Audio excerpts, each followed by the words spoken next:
Tercer segmento de la olla, sazón pública, y normalmente ya hacia el tercer segmento, pues la olla empieza a ponerse caliente, caliente por todo.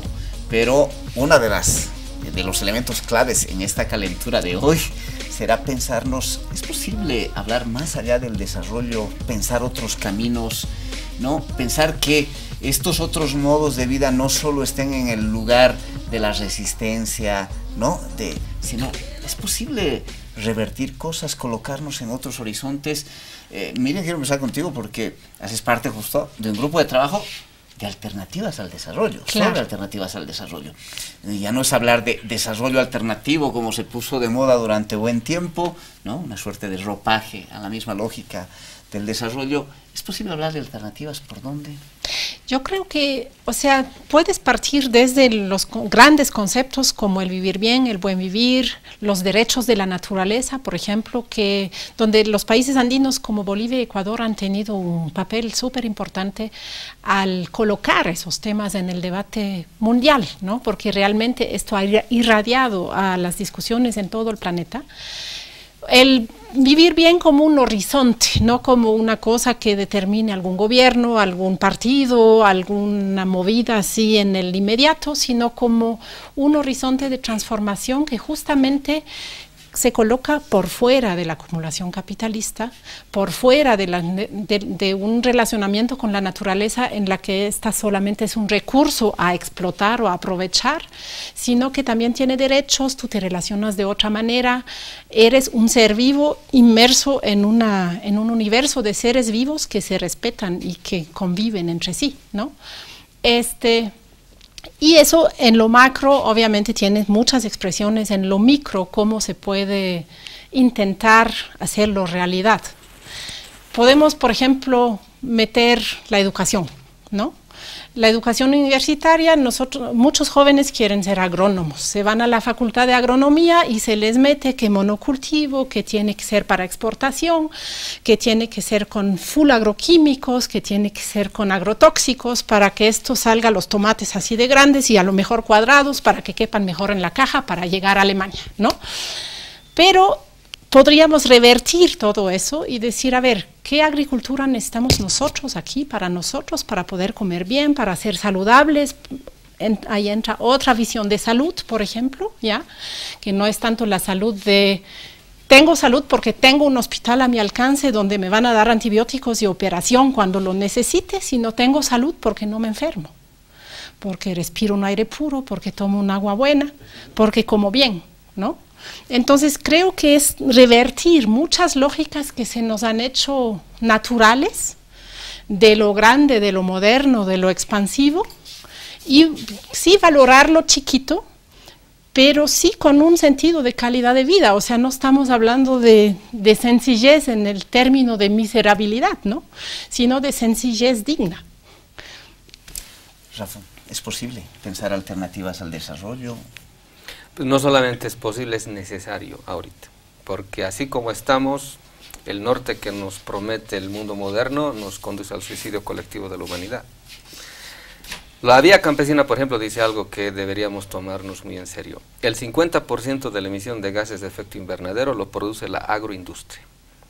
Y eso nosotros lo socapamos porque consumimos lo que produce la agroindustria. Y ellos dicen, podemos remediar 50% de emisión de gases de efecto invernadero devolviendo la producción a la producción local, a los campesinos, a la producción comunitaria, a la producción familiar, que realmente son quienes alimentan al mundo.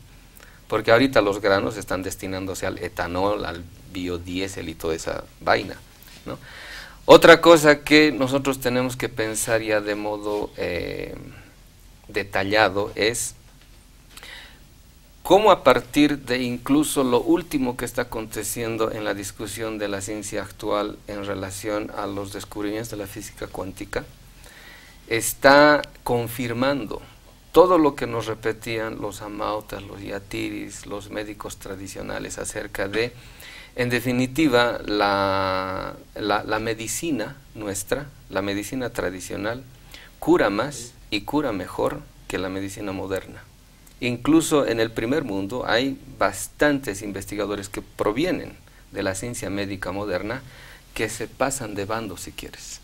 a recuperar medicina y conocimiento tradicional para entablar un diálogo en el cual pueda superarse una serie de nociones que están tan pero tan metidas en nosotros que creemos que son verdades inobjetables, ¿no? Por ejemplo, ya están llegando a la conclusión siguiente, ¿no? El origen de todas las enfermedades no son físicas, el origen es espiritual, porque hay desórdenes anímicos, afectivos, emocionales, que luego se traducen en tumores, en enfermedades, etc. Entonces, los médicos no saben cómo tratar enfermedades espirituales. Por lo tanto, deberían abrirse al conocimiento de las medicinas tradicionales que sí saben lidiar con aquello. Y todo tiene que ver con la revalorización de lo que consumimos, del alimento que consumimos. Hoy en día está tan devaluada el comer en el hogar, porque casi todo el mundo come afuera, y no se da cuenta que afuera lo que consumimos es comida, si no es chatarra, es comida con la intención de acumulación de ganancia. Si estamos consumiendo, en última instancia, uno de los motivos por los cuales el capitalismo se desarrolla, que es el incremento y la acumulación de la tasa de ganancias.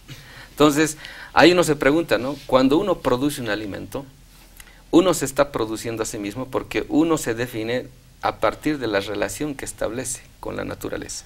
Si yo concibo a la naturaleza como objeto de explotación y la tengo que destruir para ganar riqueza, entonces yo me estoy definiendo por lo que hago. Pero en nuestras culturas estamos descubriendo de que producir para la vida no es solamente más racional, es más verdadero, es más digno y es más humano, porque establece un respeto a esa relación simbiótica que tienen ser humano y naturaleza. Cualquier sistema económico que atenta a esa relación simbiótica es una economía suicida, y el capitalismo no está conduciendo a eso. Y eso nos está volviendo a colocar en el centro del debate nuestras relaciones, de todo tipo. Así es. Con el otro, con la otra, con la naturaleza, con el objeto, que deja de ser tan objeto puro, para establecer otra vez un vínculo relacional, ¿no? En el mundo de hoy. Y eso, ¿será posible? Parecería que en este escenario donde las lógicas del mercado son tan apabullantes y las ansias de consumo son tan potentes, ¿necesita de qué en términos de estructura social, de gente, no? Yo ahí quisiera mencionar, o sea, un poco pensar en que las alternativas al desarrollo se construyen desde abajo, ¿no? Y colectivamente, pero de muchas formas, ¿ya? No va a ser lo mismo un colectivo urbano en Berlín que un colectivo rural en la Amazonía ecuatoriana, por ejemplo, que va a ser una comunidad indígena, etcétera. Yo creo que hay que salir de esta relación, de esta cultura política que establece el esperar a que me den, ¿no? Yo soy cliente, en primer lugar. Si ya me concibo como cliente, estoy hasta inmerso. Las propuestas que me den la receta. Todo, o sea... Ahí sigo siendo un consumidor. Exacto.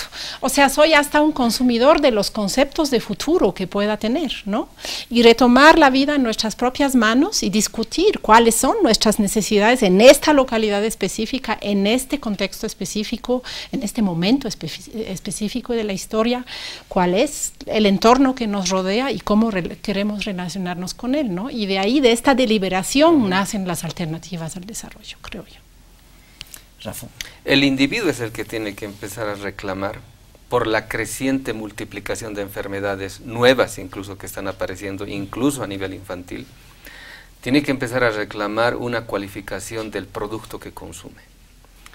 Cuando Miriam dice tiene que nacer desde abajo, en efecto, las soluciones radicales y las respuestas más racionales nunca aparecen de arriba, sino siempre aparecen de abajo. Pero abajo tiene que generarse la autoconciencia de que así como estamos yendo no podemos seguir. Y tenemos que retomar otra vez los conocimientos perdidos y negados por el mundo moderno, porque hablábamos de Einstein, él también tiene una frase interesante que dice: no se puede solucionar un problema con el mismo conocimiento que lo ha generado. Entonces, todo este debacle que llamamos crisis climática lo ha producido el conocimiento moderno llamado economía política capitalista. Entonces, con eso no podemos solucionar la crisis climática.